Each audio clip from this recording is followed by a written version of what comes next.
বলেছিলে না যে একটা মুসলিম মেয়ে হয়ে হিন্দু ছেলেকে বিয়ে করে কতটা ভুল করেছিস, সেটা পরে বুঝবি। এখন কি বলবো, বাজে কথাটা বলেই দিই যে এখন কামরসের তাড়নায় বুঝছিস না, পরে বুঝবি।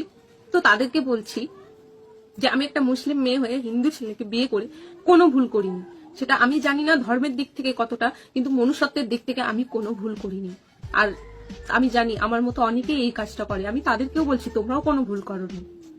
এটা কোনো ভুল নয়। একটা ভালোবাসার মানুষের পাশে থাকা, তার সঙ্গে জীবনযাপন করা, এটা কোনো ভুল নয়।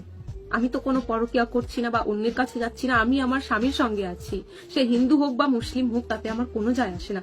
আমার হাজবেন্ড যখন একটা হিন্দু হয়ে একটা মুসলিমের পাশে দাঁড়াতে পারে, তাকে জীবনসঙ্গী হিসেবে বাঁচতে পারে, তো আমি কেন পারবো না? কেন আমি সেটা ভুল ভাববো? বা তোমাদেরকে কে অধিকার দিয়েছে ঠিক ভুলের বিচার করার? আমি জানি না এটা কেন বলে তারা। তো যাই হোক, তাদের উদ্দেশ্যেই বলছি আমি কোনো ভুল করিনি। আমি মুসলিম হয়ে একটা হিন্দু ছেলেকে বিয়ে করে কোনো ভুল করিনি। আশা করছি বুঝতে পেরেছি।